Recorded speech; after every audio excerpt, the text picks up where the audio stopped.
Siku ya afya ya akili ambayo kwa mwaka huu 2025 sisi kama mkoa wa Manyara tumepata baraka ya kuwa mwenyeji wa siku hii muhimu katika mikoa yote Tanzania nzima. Ndugu zangu, tukio hili kwa mara ya kwanza linaadhimishwa katika mkoa wetu. Ni tukio muhimu na kubwa sana duniani. Tusilichukulie poa, tunazungumza tunacheka kwa sababu ni muhimu kucheka pia na kufurahi. Lakini nipongeze kwa dhati kabisa Hospitali ya Taifa ya Afya ya Akili Milembe. Wao pamoja na Wizara ya Afya walipoketi na kuchakata kwa pamoja, wakaona kwamba tupeleke jambo hili mkoa wa Manyara. Sisi kama mkoa tumelipokea kwa mikono miwili, tunawashukuru sana, karibuni sana katika mkoa wetu. Lakini naomba nikuambie kwamba heshima hii kubwa mliotupatia ya fursa hii ya kuweza kuhosti jambo hili kubwa katika mkoa wetu imekuja wakati mwafaka. Mkoa wetu wa Manyara yawezekana ikawa pia ni sehemu mojawapo ambayo inakabiliwa kwa ukubwa sana na changamoto ya afya ya akili.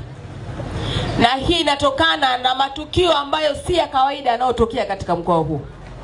Inatokana na vitendo ambavyo inawezekana maeneo mengine utapata kuviona, lakini kwenye mkoa huu unaviona. Sasa wale wanaotenda vitendo hivyo yawezekana ikawa wanapitia misongo mikubwa ya mawazo inayopelekea changamoto ya afya ya akili na hata ugonjwa wenyewe wa afya ya akili. Lakini sisi tunaoona na kushuhudia matukio yale kila wakati, pia inawezekana tukajikuta tunapata msongo na mawazo mengi ambayo yanakosa majibu yatakayopelekea na sisi pia kuweza kuathirika. Kwa hiyo ujio wa siku hii muhimu katika mkoa wetu sisi imekuwa ni neema na baraka, na ninaomba nikuhakikishie kwamba tutafanya vipimo na tutapima. Kile ambacho kimenifurahisha leo ni kuona idadi kubwa ya watoto wa shule, wanafunzi ambao ni wakubwa tayari hawa, lakini na hawa wenyewe na hao wanapitia changamoto kubwa. Maisha sasa hivi yamebadilika sana. Zamani ilikuwa msongo na mawazo ni kwa watu wazima, lakini sasa hivi hata watoto wadogo wa shule wanapitia mawazo mazito makubwa, mengine hata watu wazima hawana mawazo hayo. Hii inapelekea kumfanya huyu mtoto wa shule kuwa na tatizo kubwa na baadaye kuwa na ugonjwa wenyewe. Kwa moja kati ya vitu ambavyo tuliona ni vizuri kuvifanya si kama mkoa ni kupanga sasa mikakati ya namna gani ambapo tunaweza kuanza kukabiliana na changamoto hii kubwa, kuipunguza kwa kiwango kikubwa ndani ya mkoa, ama tukibarikiwa kwa kibali cha Mwenyezi Mungu kuimaliza kabisa. Tumeambiwa tufungue mioyo na kuzungumza magumu yanayotusibu kwa sababu sio udhaifu.